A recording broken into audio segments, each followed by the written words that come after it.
the fact of doing everything you can first before you say, "Thy will be done." And I was asking for clarification whether the issue is really that you're resisting your own destiny, or whether you're just acting with your own energy and don't even call on God until you've exhausted every other possibility. You use the word blasphemous. It's not blasphemous, it's too ordinary. Blasphemous. Blasphemy is something quite different. It's ignorance, but it's also very ordinary. It's very hard. There's an affirmation of Masters that I like quite well, the first line of which is, "I know God's power is limitless, and as I am made in His image." I mean, that's about the most common phrase, "as I am made in the image of God." But it's quite fascinating when you say it over and over and over again, "and as I am made in His image," because we don't go around with that thought in our mind. We just feel we're very much sucked into the illusion of our human body and our physical separateness. Yogananda, people talk about ego a lot on the spiritual path, and ego is more or less considered to be the great enemy.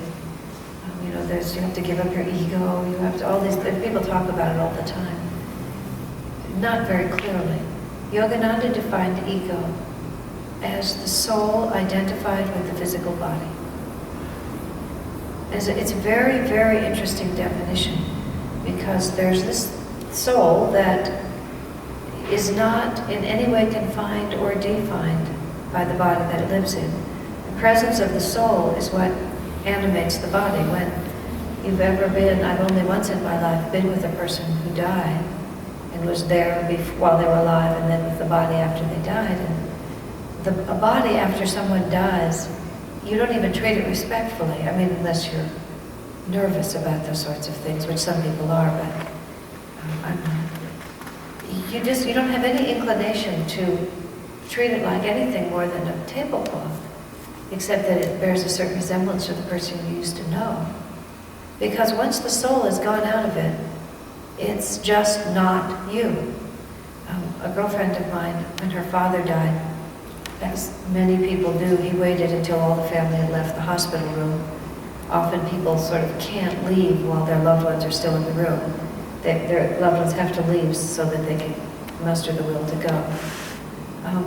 Not always, but this happened. So she and her sister were in the hospital room, and then of course they left, and just when they got home, they got the phone call that he died. So they drove back to the hospital. And she came into the room where he was still lying. They had left him undisturbed. They'd asked that he be undisturbed until they came back. And his body was just lying there, and she said, she's a devotee, she said that she was instantly aware of two things exactly at the same time. One was that her father was present in the room. She was a grown person, and she'd been close to her father, and she kind of just knew what it felt like to be around him. She could feel him in the room. She could also see absolutely that he wasn't in his body, and that the body was just independent completely of the presence that she felt. And she had the thought, it came to her at that time, she said, having only known him through that body, I made the natural mistake of thinking that that was him. And it was only when she was able to experience them simultaneously as separate, that it was just crystal clear to her that it had just been the window through which he was projecting that unique individuality, which is our birthright, which is the nature of our soul. So all of us have taken, but that soul presence, what she perceived so profoundly was that soul presence was him, and it was not affected by the life or death of the body. So it is, we discover, when we die and forget when we're born, and remember when we die and forget when we're born, unless we begin to meditate and remember, that we put on these clothes and we wear them so long that we think they're us, and only when we accidentally take them off do we recognize that they're not us, and in between we just function incorrectly, because we function through the ego, because the soul is identified with the body and has become the ego. Yogananda said that the seat of the ego in the body is the medulla, right here. This is the little indentation at the back of the skull. Those of you who do the energization exercises and so on know about this. But our consciousness is centered here at the medulla. That's why we're more in our eyes than we are in the rest of our body. Because the ego self is centered right here. And so we live at the medulla and look at it from it through our eyes. That's why we're up in our body. When we become conscious of ourselves as our soul, the point of identity shifts from the medulla to the spiritual eye, which is why we're taught to meditate at the spiritual eye and to keep our concentration there and to, as Yogananda said, live in the spiritual eye as much as you can in order to draw the energy from the ego to here. And these are the polar opposites of the same chakra. But that is the condition of our life. And it does us no good to rail against it or to be upset with ourselves because we have been swept into the greatest illusion there is, which is that we are separate from reality and that we are independent of God. The only thing that we can do is just steadily, systematically, unrelenting, with courage and perseverance, do what we can to teach ourselves a new reality. And in the meantime, it really makes no difference how many times you fail, because all that matters is that you try one more time. Just one more time. You can fall 100,000 bazillion times as long as you get up 100,000 bazillion and one. And you can't, all the energy we put into delusion is like a magnet that keeps drawing us into it over and over again. And we just have to work as hard as we can to not increase the ignorance, and simultaneously work as hard as we can to increase the inspiration, the truth in us. And this is where all the things as simple as the 10 Commandments and basic moral precepts of right living, that's what they're all about. They're all about affirming a reality broader than just this ego and its identification with the body. To be generous, to be kind, to care for others, to be loyal. All of these things are just saying, I am more than just this body. Otherwise, just indulge yourself and get everything you can for yourself. Why not? Because it's fundamentally false. And so just in every way, just work to behave differently. And to pray. Above all, pray. Yogananda had a marvelous prayer which was, I will reason, I will I will act, but guide thou my reason, will, and activity in everything, that I may follow your will. And there's also a transition stage, and I know you've been coming here only for a relatively short period of time, and there's a transition stage that people go through when they begin to embrace the spiritual path seriously, either by really becoming disciples or becoming serious devotees, which is to say it's more than an intellectual idea. It's a real deep desire to be different. I know I started reading about this philosophy when I was 18. And I was 23 before it occurred to me that I really needed to live differently. Until that time, I was having a marvelous time learning about it. But then I began to think, this has implications beyond just my intellectual fascination. I need to learn to live differently. So then instead of reading philosophy, I started reading about the lives of the saints, because I wanted to figure out how people actually did it. Not that all of their lives were so accessible to me, but nonetheless, it began to put me in tune with people who really did it. But then, wait, there was another thought, I had to find it again.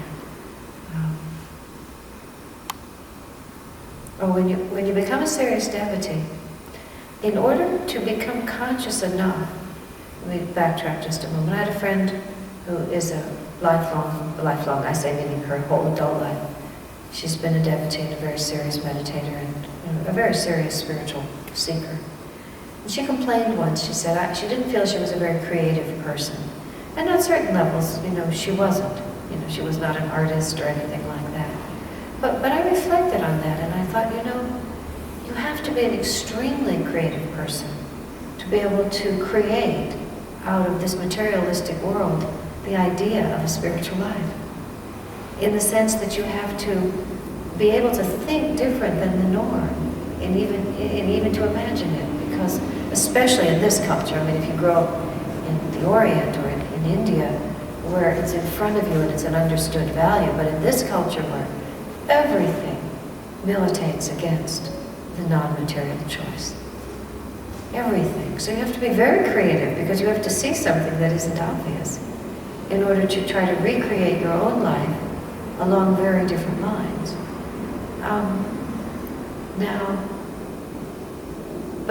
In order to get to that point where you have the creativity and the willpower to choose the road less traveled, so to speak, you have to have a lot of personal willpower. And oftentimes you have to pit your individual self against the world around you. And you have to sort of say, I'm not going to listen to anybody, I'm just going to do what I know to be true.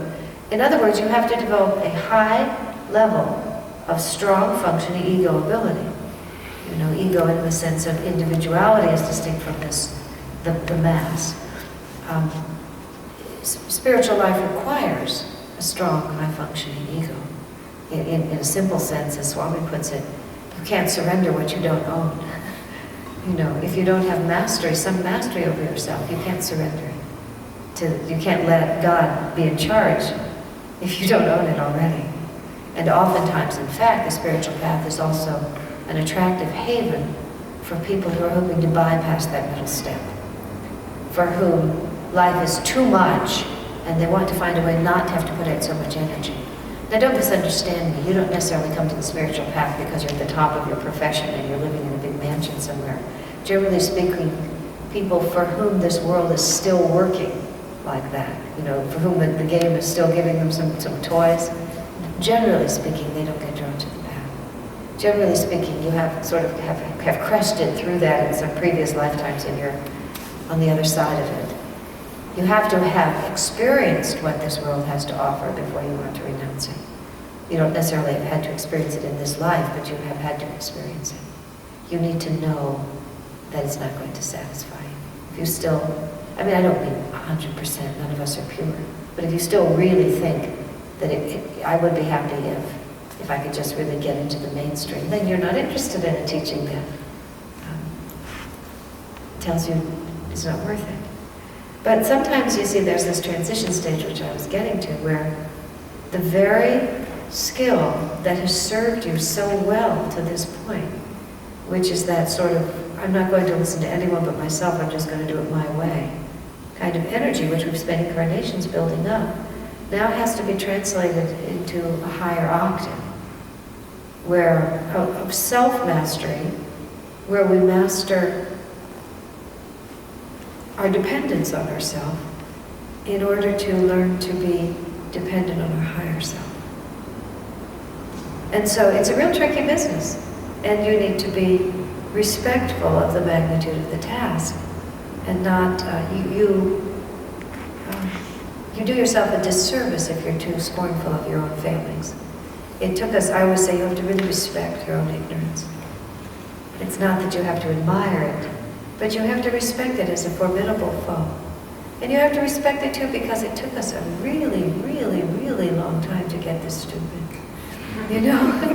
I mean, we just spent a long time building up to this, so it was a precious possession of ours, this ignorance. And so we have to respect that this is not something I'm just going to be able to unravel really fast. I'm attached to this, I'm used to it. Just last night I was so amused.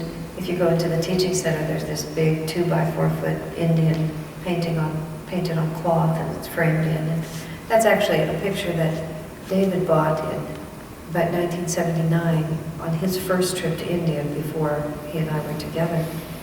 And when we had our house up at Ananda Village, we had it on the wall, and it was part of our lives for a long time. And then things happened, and somehow it made its way into the church, and eventually got hung on the wall there. Which was all fine, but somebody put a price on it. And I mean, I haven't had that in my home for years, or even thought about it. But all of a sudden they were going to sell it. And I said, no, it's mine. It's not that I want it at home, but I don't want it sold either. And afterwards I thought, oh Lord. You know? But you see how easy it is to just feel all these habits that we have of what our energy is about. So be kind to yourself and patient and ruthless simultaneously. You know? Just constantly and steadily at a realistic pace, do your very best to turn your attention in a new direction. And do as much as you can to remind yourself of that new direction. You're going to find yourself an affirmation that suits you and say it as many times as you can when your mind is just sitting there doing nothing. Put God reminding symbols in every place that you spend any amount of time. Listen to inspiring music, listen to inspiring tapes. Try to stop exposing yourself to those things which put your consciousness somewhere else. Watch your diet, your mental, your physical, your emotional diet. And slowly by slowly. I've heard this quote attributed to the Dalai Lama, and I presume it's true. I love it. It doesn't matter who said it. If he said it, it's very nice. He said, if you're going to measure your own spiritual progress, and he said, think of it only in terms of 10-year units. He said, where you are now, look back 10 years and ask yourself if you've made any progress. And virtually everyone to whom I've ever said that immediately says, well, of course I have. Because 10 years is a long time. He said, that's the only viable unit to measure by. Because anything less than that, because the kind of change that you make, if it's genuine, is imperceptible while it's happening. Because it's a real shift of consciousness. And consciousness is not a big bells and whistles, fireworks sort of experience. Consciousness is very subtle. So you're shifting without even knowing it. And so it takes a long time before that whole thing shows. If it's big, dramatic, oh, now I know, now it's over, now I've lifted this, now I've worked out that, I sort of always say, oh, that's nice. But I know real change is really like a thief in the night. The spirit comes like a thief in the night. You just don't know it's happening until a long time later you notice that something has been changed. Kriyananda put it slightly differently with the same point of view. He said, whatever you can measure about yourself, you can't measure it until you're going past it. And we are not a fixed thing. We're an object in motion. The most fascinating part of it is the aging of our bodies. We just sit here and get older. Every so often I sort of see this, and I just sort of look at it and I say, I'm 52 this summer and I just don't look 20 anymore. I may feel 20, I may feel ageless. I don't feel 20, but I might, but I'm not. This body is just sort of changing, even as I sit here. It's just changing. But we know it when we see it. And when we see it, it's already history because it's no longer the dynamic force. So the way Swami described it is because we are energy in motion, what we are is what we're going toward. You are what you aspire to become. Because that far more than what you've already accomplished defines who you are. And I don't mean it in the affirmative sense of, I'm going to be a wealthy person, therefore I am a wealthy person. Because it's more subtle what you aspire to become. And maybe you are. Maybe if you desire to have a certain worldly accomplishment and unrelentingly seek it, incarnation after incarnation, you will become that. It's true. And this does work for accomplishment. If you accompany that with a powerful, strong flow of energy, what I'm actually saying is, it's not enough to just say it's what you aspire to. It's what you really are aspiring to. What is really true about you, that's who you are.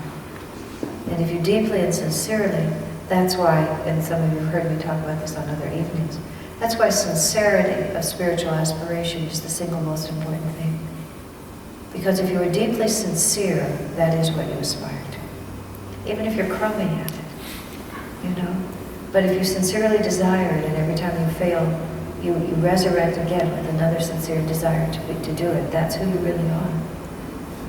And so it doesn't matter if you fail over and over and over again, because if you sincerely desire, you will succeed. Because it's your nature. It's not like being a wealthy businessman, which is not, it's nobody's sole nature to be a wealthy businessman. When you die and go to heaven, you're not identified as such. It's like, oh, well, here's the compartment for wealthy business people. It's not your soul. Your soul is your soul. It's spirit, that's all. So when you aspire to realize your soul, you sincerely aspire, you will succeed. Because It just has to happen. It's there to happen. It can't not happen. Does that make sense? Okay, let's go. Is there another one on that theme or another theme? Asha, I had a question. When we do the healing prayers, could you kind of discuss a little bit when Swami does healing prayers for people? What is he focusing on, or can you go into a little bit of detail as to what's happening when he's praying for someone? That's a nice question. A lot, usually.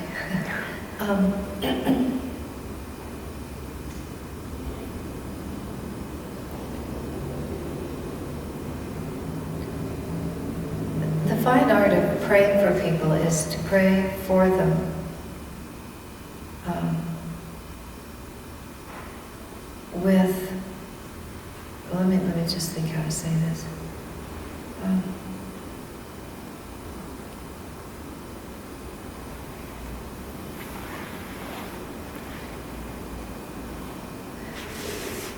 The art of praying is to pray big enough and not pray too small. The essence of the way Swami always teaches us to pray is to not pray so much for the specifics of what you're praying for, is to pray for the essence of what you're praying for. Now that sometimes you can carry that too far, and I'll talk about that a little bit, but you may think that what you really want is for your daughter to get into this college. And so you would pray that your daughter can get into this college, and maybe even a very righteous request. But what you're really praying, in essence, is that your daughter's highest potential can be fulfilled. Or even specifically that, her or his or her, well, if it's your daughter's dream, her innermost dream can be fulfilled. Or that her intellectual potential can find its fulfillment. And you may have translated that essential dream into some specific manifestation of it. But you only are attracted to the specific manifestation because of the belief that in some way or another that form will give you the essence of what it is that you're looking for. So he always encourages us to first think in terms of what the essence of it is that you're trying to pray for, and to pray with that consciousness in mind, because it has a lot more energy than any specific forms, because the form may or may not come about. But the essence, if it's a righteous prayer, if it's an uplifted soul thing, you can give a lot of energy to people to help them fulfill their own higher nature. You can help bring things about. But what you also, Yogananda has this phrase where he says, energy has its own intelligence. And energy has a flow that leads us where we need to go. So also when we pray for people, what we're often doing is we're trying to infuse those people with energy, or infuse them with divine energy, infuse them with divine inspiration. Because if they have divine inspiration within them, they will know what to do. They will be inspired from their own higher nature to move, to progress their own lives, their own situations in the way that's best. And often the way the divine intelligence would have you move may be different than the human ego would think. And we can affect events a lot by the way we pray, and that's why it's also safer to pray for the essence rather than for the form. There was a really touching story in this book that Kubler-Ross wrote about various people who, all the work that she does with people who are dying.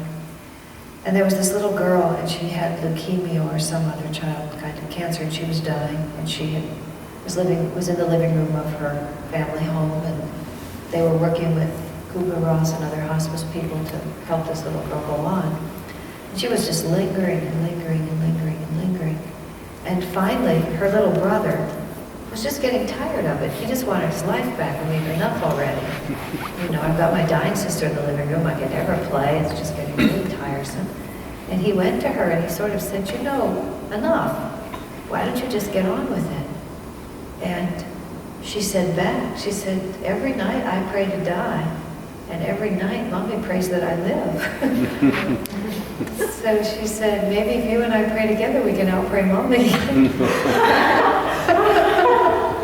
And when Kubla Ross came the next time, the little boy talked to her, and the girl talked to Kubla Ross about the conversation she'd had with her brother.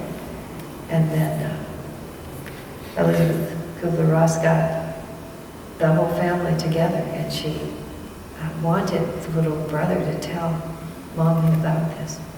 And she said the family lined up in exact proportion of its willingness to accept this little girl's dying, with the little boy in the front, the little girl next, the mother behind, and the father way in the background.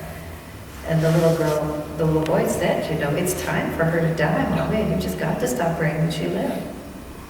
And within a couple of days, the girl died.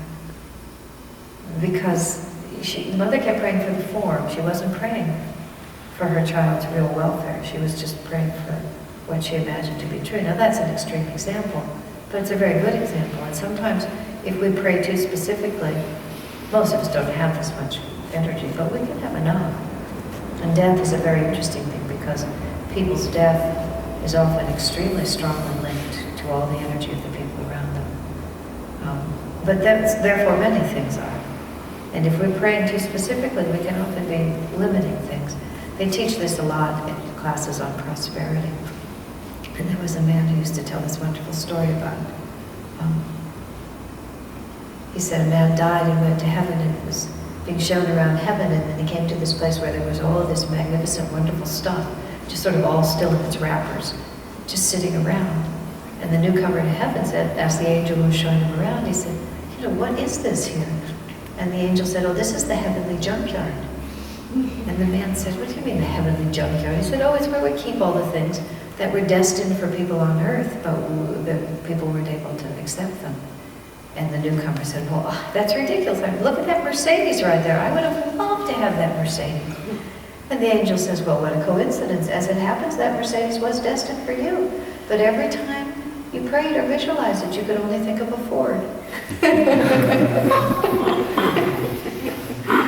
No, I'm not necessarily encouraging these to be used in this way, but there's truth in that. Sometimes we pray for the highest we can imagine because we can't really imagine the high that could come to us. And so, and then another feature about prayer that Swami always emphasizes is you have to pray with a great affirmative belief that your prayers will be answered. Pray believing is how Jesus put it. Which is, it's not the words, you know, articulated or mentally said that really magnetize your prayer. It's the power of your own commitment to it. And if you pray with the thought that nobody's listening to you and it's futile anyway, you're just neutralizing your own energy. So you have to pray with this superconscious commitment that says, there is a positive solution, there is always a positive solution, and I will give my heart, mind, and soul to bring that about. And Lord, it needs to happen now. And Master, said, prayer demands was his way of praying. He said, don't pray like a beggar. Don't whimper and say, oh God, I hope you have enough time to listen to me and do this little thing. Pray with the full force of the commitment of your energy that the divine power is present and the divine power will solve this problem. Now sometimes, though, Swamiji says you can and should pray with a specific. For example, when we were, it's now 10 years ago, we're trying to establish this community which we have over here now. And we asked Swamiji whether we could specifically pray for it. Lord, help us build this community. He said, yes, you needn't be too tentative. Once you've established that it's a good thing, once you know it's a good thing, and praying for the community was in essence praying for the expansion of Master's work. It was just that we knew that was the form it needed to take. So you can also use your common sense. You don't always have to be so nervous. Oh, well, give us the community if you want it, but if you don't want it, that's fine. No, Lord, this is the job you've given us to do. And if God has given you something to do and you know you're supposed to do it, then pray for it to happen. And that's an affirmative kind of prayer. It's not the same as praying that somebody else's life follow your pattern. Although again, on that level, I asked Swamiji once if it was okay to pray. There was a specific person. I said, is it okay to pray that they get drawn to this spiritual path? He said, yes, that's fine. He said, because it would be very good for them to be drawn to this spiritual path. Again, you don't have to be too timid. It would be fine. Because I knew it was right. It wasn't a question of my desire at all. It was just, it would be the right thing for that person because they needed this path. And they did get on this path. So I felt very much justified in that. Does that make sense? Having a balance of one. And Swamiji keeps a little prayer list. You write to his secretary and ask to be put on his prayer list, and you're on it for a while. He has in his meditation room a total type list of people's names and things that he's praying for. He's very attentive to it. So it's a very real thing. And we do it, we have every Sunday evening, we have healing prayers. Every first Sunday of every month we have a healing prayer circle. We have a prayer network where people receive names in the mail of people who need prayers, and a tremendous amount of power comes out of there. Is that helpful? Mm-hmm. Yeah. I always try to infuse whatever I'm praying for with light. Let me give you a couple of other examples of things that I've thought of.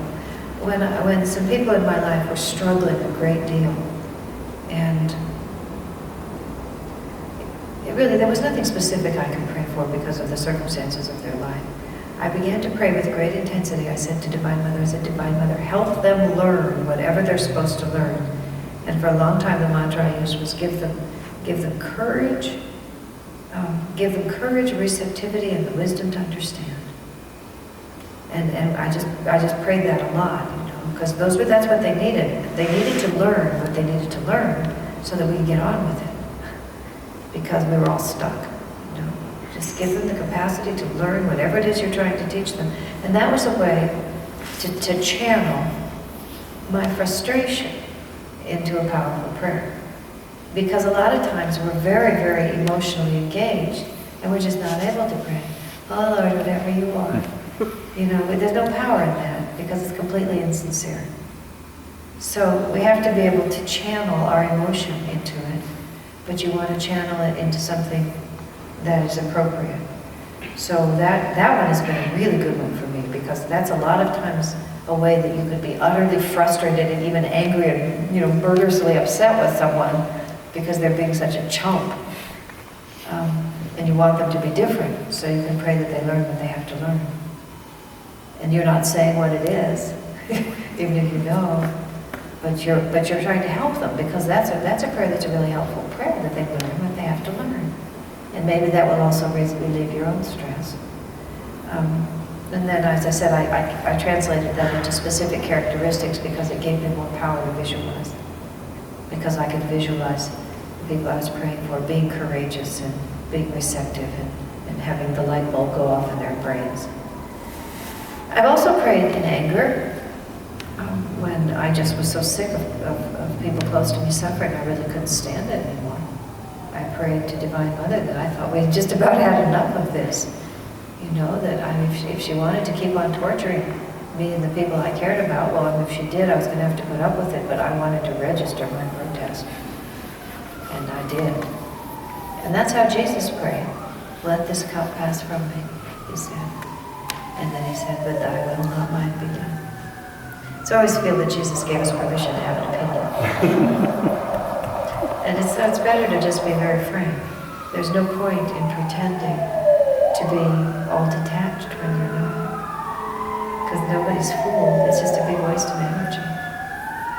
So you need to be, I sort of think of it like, you can complain to the boss, but the boss is going to make the decision, but you can jolly well make your case. That's sort of how I think about it. You just can try to make your case for what you want, but then in your heart say, if it's different to you, then that's all right. This is not entirely on point, but in the town where my parents live, there's a retirement home for missionaries. And these people have been all over the world, and once a year they have a little outdoor fair where all the people come out of their little retirement homes and they sort of make displays, and sometimes they sell things that they've gathered around the world. It's a real interesting time because a lot of these people have lived really interesting lives. And it's in Southern California, usually the weather is great, and one year it was raining, soda food was still out there, but they were covered with little plastic bags, and you kind of spoiled it. It didn't make it quite as much fun. My father was speaking to one of the missionaries there, and he said, after all that you've given to God, you would think He could give you good weather. And this missionary answered, he said, weather is a decision of management. I spent my life in sales.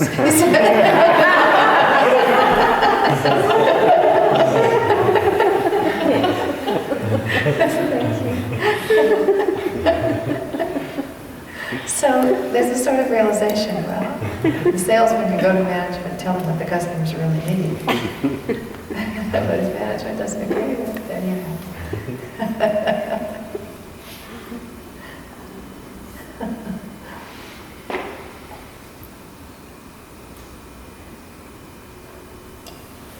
Yes. I'm thinking about how, I think I got this right. Jesus said if somebody asks you to walk a mile, you're supposed to go 2 miles with them. Mm-hmm. And I was thinking about, that seems to kind of go along with the idea of energization, where you increase the flow. Right. But it seems like it's kind of contradictory to the idea of moderation, which is, I think, held up as a spiritual principle. So, is there a contradiction there? Yeah, well, that's an interesting way to put it. Let me think about it for a minute. Well, you should not be moderate in your devotion or your selflessness. But you should always have common sense. Saint Teresa of Avila established convents all over the place during her life, and it was 12 or 24 nuns put into a state of perpetual cloister. Once they went in there and the door closed, that was it. Think about that. So she said, great care must be taken in selecting those nuns, because otherwise the whole place will come to pieces. And she said, above all, you must look for common sense. She said everything else, including devotion, can be acquired. It's a very interesting statement. Swamiji has always made a great thing about common sense. So, extremism, the balance, the real, and of course if you don't have common sense, it's hard to understand what common sense is. But moderation is another way of saying sometimes use your common sense in what you do. Because what you need to pay attention to is what the consequences of your actions are going to be and what the long-term rhythm is. Let me say it differently. You need to keep your eye on the real goal.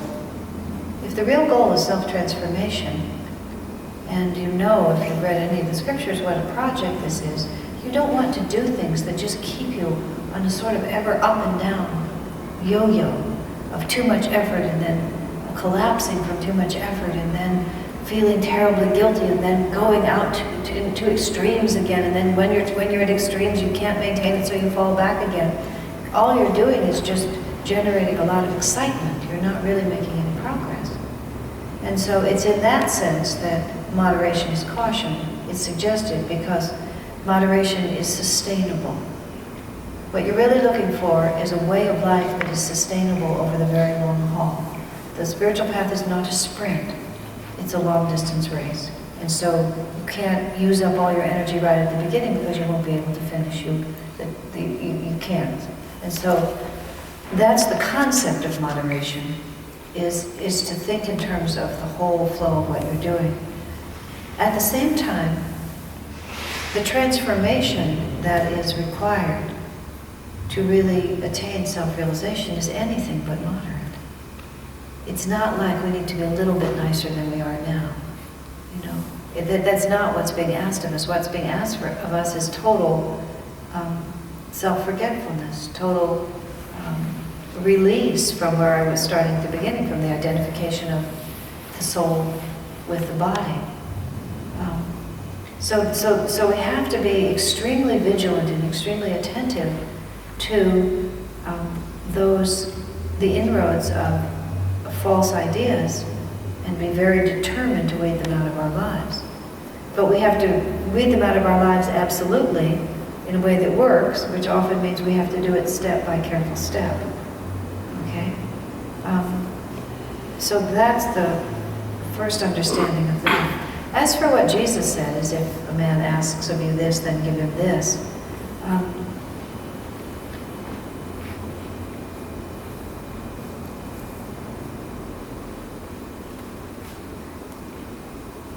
And there's many specific, let me sort of tune into this for a minute.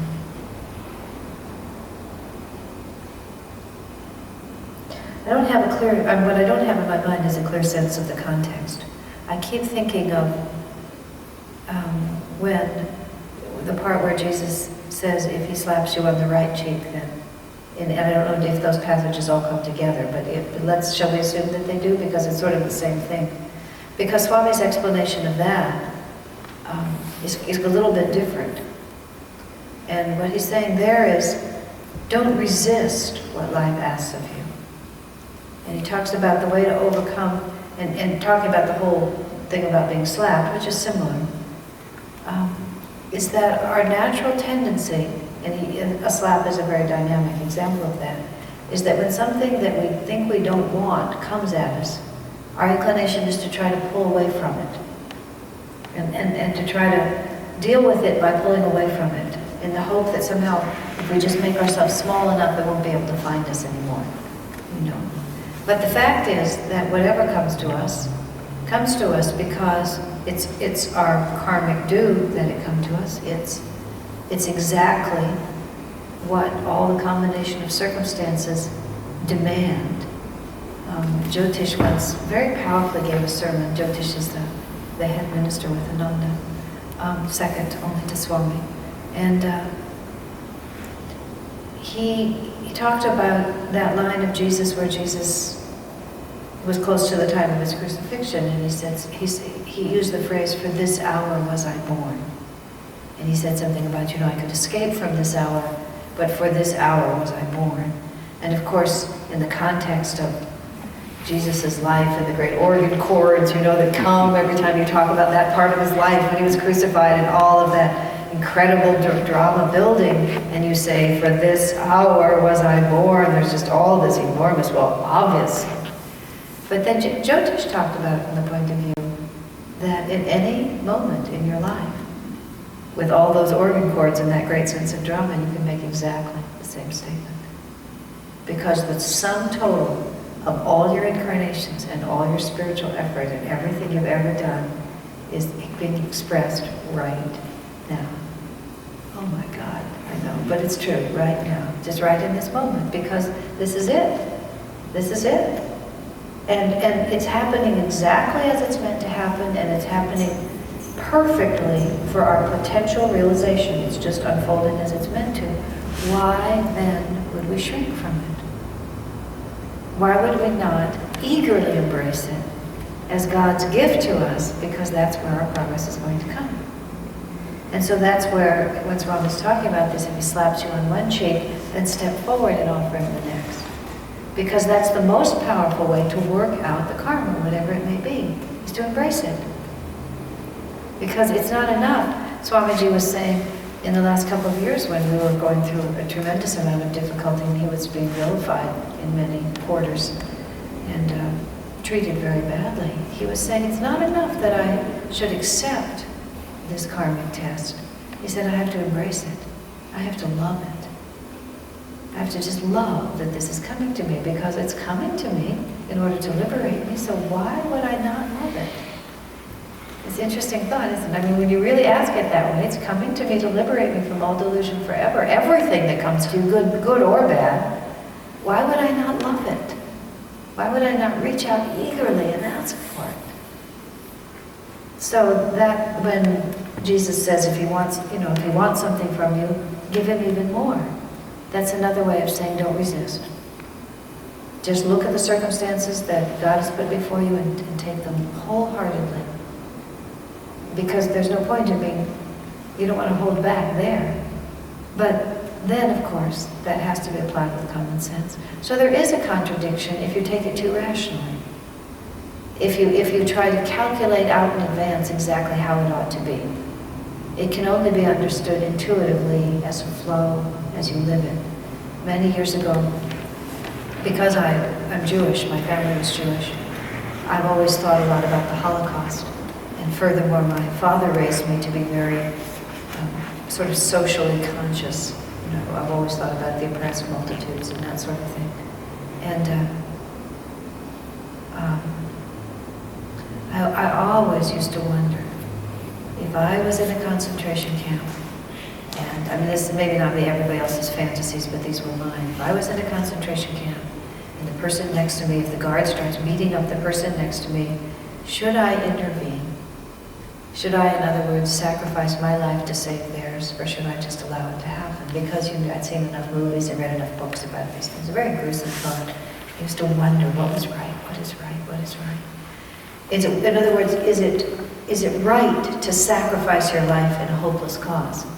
Is that a noble thing to do? Or is it better to preserve your life because you know that nothing can be done?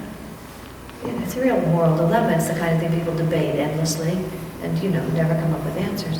And so I had the opportunity in a forum not so different than this one, which is why I try to set up this forum, to ask Swami that question. We were just there and he said questions and I said, yes sir, I have one. And so I described this whole mental dilemma that I've been going through for so many years. And his answer came just not from where I expected it to come from. I expected a big discussion about the value of human life or this or that. His answer was, he said, what you're really asking is how do you know what God wants you to do? Because he said perhaps by intervening, you might cause endless grief for many people. Perhaps everybody in the battalion would then be tortured in some way, or perhaps, you were born for that hour to have the courage to sacrifice your life. You just don't know. You can't calculate rationally what the consequences are. He said you just have to know intuitively in the moment what your soul is calling you to do. And he said the only way you could know that in such a moment of crisis is if you have practiced long before that moment. That was just the perfect answer. And so I realized that there's no point in trying to figure out in advance what the rules of behavior are. What you have to do is you have to try to figure out in this moment what the right behavior is and follow it. And gradually not really to figure out, but to intuit in a moment-by-moment basis. And this brings us back to your question, doesn't it? Just day by day, what do you want me to do, Lord? Or if there's no answer like that, do what you're doing with the consciousness of listening and cooperative presence. We've often talked about the practice of the presence of God. Be in the company of the Spirit at all times. Yogananda used to say, keep the company of saints. And one of the young men who was a disciple said, but what do I do when I'm alone? And the Guru answered, am I not always with you? Such a sweet answer, isn't it? But if we're always in the company of God, when we're not being so horribly distracted by being in a concentration camp and somebody being beat up next to you, we'll be able to also maintain it when the chips are down. Recently, Wayne's wife, just a couple of days ago, was in a very bad auto accident from which they just walked away. But Naomi was very pleased with herself to say that in the moment of impact, 60 miles an hour on the freeway, her first thought was, God protect us. As Carrie calls it, every so often you have a pop quiz. I am very unpleased to say, I've never been in an automobile accident, but when we had the earthquake here 7 or 9 years ago, whatever it was, the Loma Prieta earthquake, and the earth began to shake, my first thought was just to scream without any rational connection to anything. And I was not proud of myself. It was the pop quiz I failed. Everybody else was saying, I was just thinking, oh Guru. I said, I wasn't. I wasn't thinking of anything. I was just totally rattled and scared. A minute later, I began to pull myself back together, but it was a long minute. It's because we think we're this body and friend. We have to practice all the time. But that's where affirmations and japa and continuous prayer and chanting and listening to the right tapes. And, when I listen to Swami's music a lot, when I wake up in the night, it's in my head. When you chant a lot, you wake up in the middle of the night and you're singing, you just wake up from sleep and you're singing Door of My Heart. That's what your subconscious is doing. And if that's what your subconscious is doing, that's what you'll be doing. Feed your subconscious the right thing. And it's very impartial. Your subconscious mind is a computer, and they have that expression, garbage in, garbage out. You know, if you feed your subconscious continually with uplifting consciousness, music is one of the most powerful, affirmations is very powerful, it'll feed it back to you. And so you can just reprogram it slowly, so that when you're woke from a dead sleep, which is the sleep of delusion, bingo, your subconscious mind is well trained to say, you are one with the infinite power. Oh yeah, that's right. But if you've been singing the theme to Star Wars, that's what will hit you in there.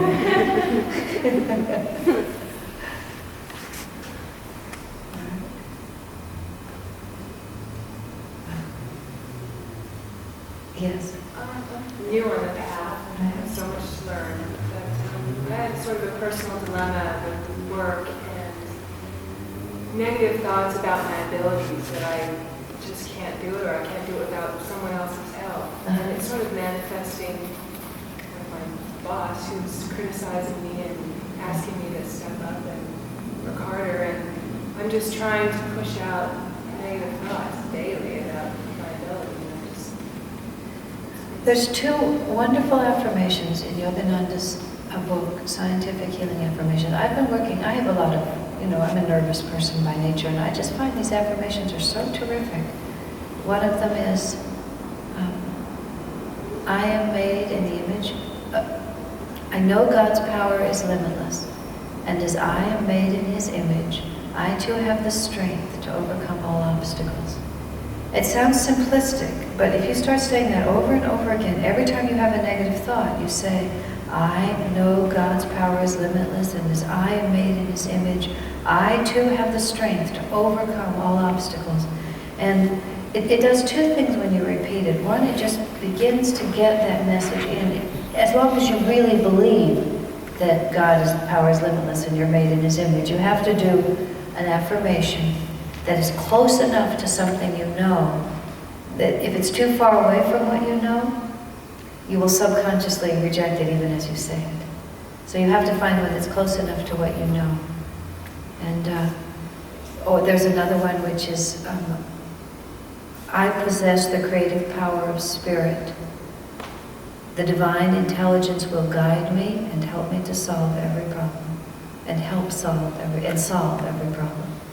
I possess the creative power of spirit. The divine intelligence will guide me and solve every problem. Now, I'm just answering you with this. There's probably a lot of other answers, but because you present it as a right now, today problem that's beginning to happen at this moment. And it's also, I love the way these questions without any thought make a whole circle almost always. It's exactly the same as the first question. You might as well start from the fact. Just accept the fact that you don't know what you're doing. Instead of trying to pretend that you really do it and try to say, oh, I can do this, I can do this, I can do this. Again, if your subconscious is really persuaded that you can't, the more that you say you can, the more it says to you, don't be absurd. You have to change the concept. Just say, all right, God, you brought me to this position. You brought me here, and therefore we must have a way of dealing with this. And instead of trying to psychologically straighten yourself out, give up trying to psychologically straighten yourself out and throw yourself on the mercy of the Lord. I mean, just really as much as you can. Instead of resisting all that pulling you that makes you feel helpless and hopeless in it, accept it 100% and instead say, given that I'm not going to be able to make this happen, you need to just guide me through this. And it may work. It can work. Is what I mean to say is it may work. It will work if you can really do it. If you can really just say, all right. A friend of mine was given a set of responsibilities that she just really couldn't handle. She was living in an ashram at the time, and she was just assigned a job she couldn't do. And one morning it was just getting so frustrating for her. She went into her meditation room and she prayed. And she said, Lord, you want this job done well, you get somebody else. You want it done badly, you leave me here. Okay? And then after that she figured, If he didn't replace her, he wanted it done badly, and it wasn't her problem. And she just proceeded to just do the best she could. See, a lot of times, we spend so much energy trying to ward off the possibility of failure, that all our energy goes off trying to ward off failure.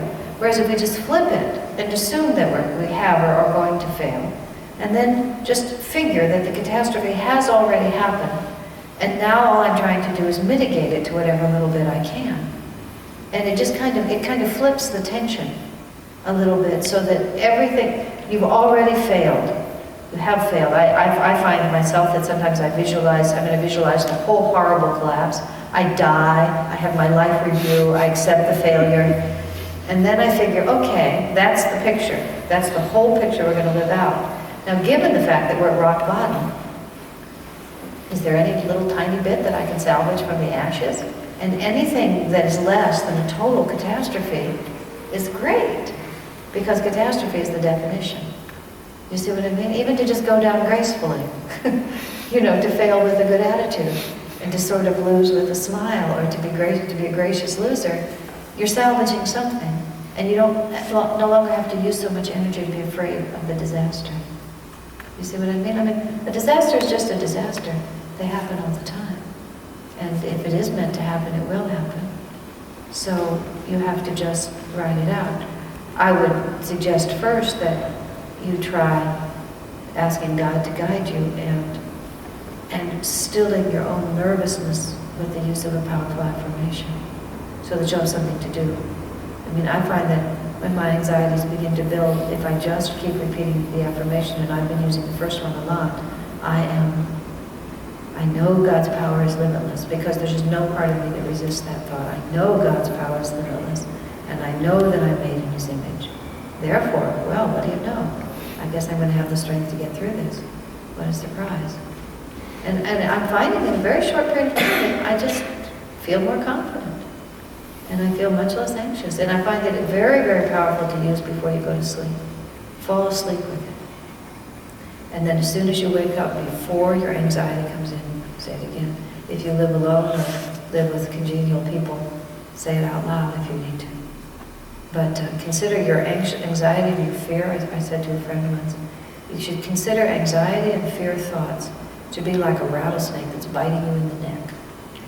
If you were sitting there and a rattlesnake started biting you in the neck, you would not for 1 second indulge it. You wouldn't think, I'll just sit here for a few more minutes and kind of let this rattlesnake chew on my neck. It wouldn't be any part of you. It would be an absolute desperate state of emergency in the first second. Well, you need to feel that these anxiety and fear thoughts are poison that will kill you, and will kill you very quickly.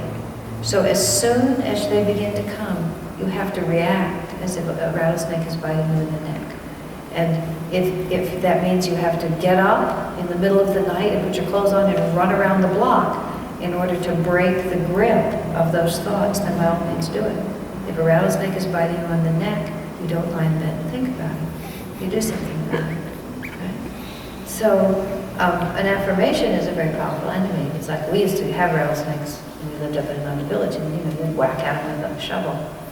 You just do it. So you pick up an affirmation and you whack at it with a shovel until it's gone, until you've overpowered it with another idea. Because you see, it all exists in the head. There's no reality except here. Change your thought, change your consciousness, you've changed everything. Unless you truly are incapable, but even if you're incapable, you can learn. Even if you don't know now, you can learn. Does that make sense?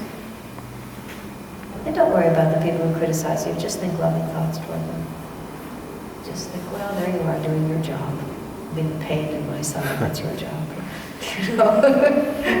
Somebody had to have the role, and you got it. Admire them if they do it well. It's no fun. But you have to turn it in some way to your advantage. Life is so hard. I wish there were an easier answer. All right, let's do Om of the chakras, followed by waves of Om, and then we say the movement that will be everything.